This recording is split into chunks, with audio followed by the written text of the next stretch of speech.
So what is AI really? Is it this grand cosmic awakening, or is it just a smarter way to get through your inbox? Well, the answer is kind of both.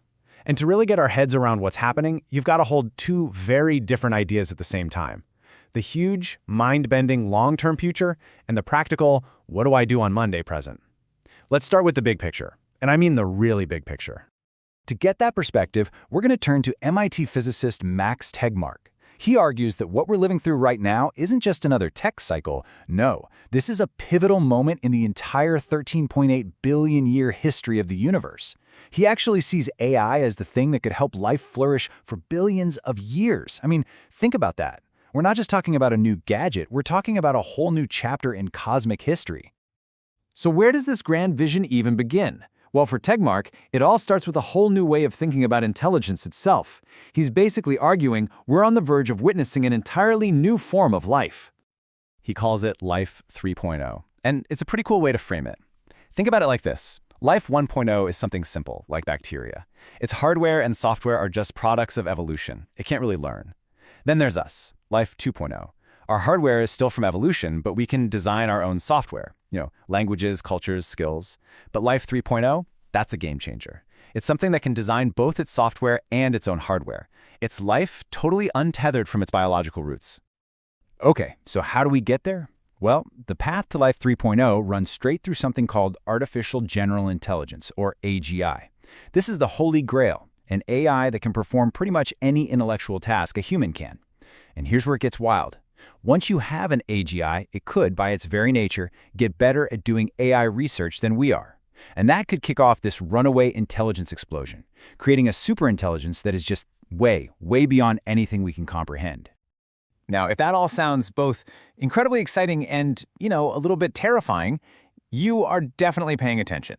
This kind of power comes with some serious responsibility. And Tegmark says this isn't about a race for who builds the best tech, it's a race for something much, much more important. He calls it the wisdom race. See, humanity's old playbook was always to invent something powerful, like fire or cars, make a whole bunch of mistakes, and then, after the fact, invent the fire extinguisher or the seatbelt. But that just doesn't work with technologies that are so powerful they could cause catastrophic harm on the very first mistake. Think nuclear weapons or, superintelligence. Which brings us to the big, blinking question at the heart of all of this. I mean, when we're building something that could literally make our own intelligence obsolete, the stakes are just astronomically high. We have to think ahead. We have to get this right the first time. And Tegmark points out a couple of immediate risks that we have to manage with that wisdom right now. First up, an arms race in what he calls slaughter bots. Lethal autonomous weapons. You can imagine how that could destabilize everything. And second, there's the economic side. As AI does more jobs, all that wealth could just flow to the people who own the AI, not the people who used to do the work. It could create a level of inequality we've never seen before. Okay, so we've got cosmic destinies on one hand, slaughter bots on the other. It's a lot. And honestly, it can feel a little abstract, a little bit like science fiction. But it's not. So let's bring this whole conversation down from the clouds and right onto your screen. These huge, long-term scenarios are absolutely crucial to think about, but they can also be kind of paralyzing. It's so easy to hear all this and just throw your hands up and think, okay, great, but what am I supposed to do about any of that?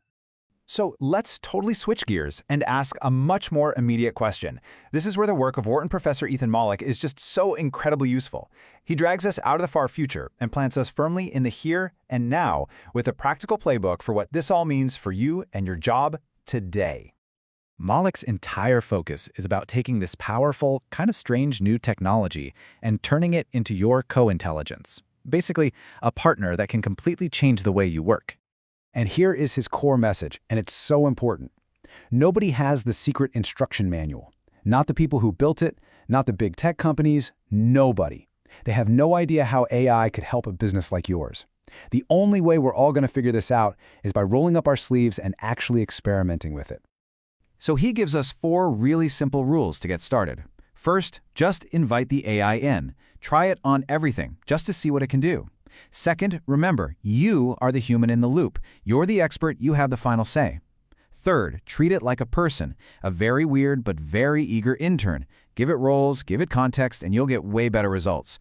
And finally, and this one is my favorite, remember that this is the worst AI you will ever use in your life. It's only getting better from here and fast. And if you're wondering if this approach actually pays off, I mean, just look at the data. A study with Boston Consulting Group had consultants use GPT-4 for their daily tasks. The result? The quality of their work improved by an average of 40%. Let that sink in. 40%. That's a number you just don't see with new tech. It's absolutely transformative. But the real key is how you use it. Mullick draws this brilliant distinction. Some people work like a centaur, dividing up the work. Okay, AI, you rate the marketing copy, I'll do the analysis. And that's okay, but it's not where the real power is.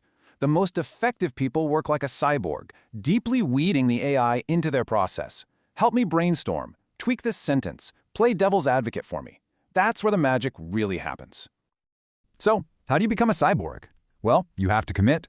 Mullick suggests what he calls the 10-hour rule. He says it takes about 10 hours of real use to get past the initial weirdness, to learn its quirks, and to really start understanding how to partner with this thing. You just got to put in the time. So we've gone from the edge of the universe all the way down to your keyboard. But how do these two things actually connect? How does you learning to be a cyborg at your desk today shape that huge cosmic future we were just talking about? Well, this is the connection. That wisdom race that Max Tegmark described, it isn't going to be won at some high-level government summit. It's won day by millions of us, learning to use these tools thoughtfully and ethically and powerfully. Our practical, daily choices are the very things that steer the ship. And what's so incredible, as Mullick points out, is that for the first time in a very long time, the most powerful technology in the world isn't locked away in some lab. A startup founder anywhere in the world has access to basically the same cutting-edge AI as a giant bank in New York. This is a massive leveling of the playing field. It's an opportunity for anyone, anywhere to build something amazing. So that leaves us with a choice. We can sit back and let this future just sort of happen to us. Or we can be ambitious. We can put in our 10 hours, we can become cyborgs, and we can start building. The tool is here. It is in your hands right now. The only question left is, what are you going to build?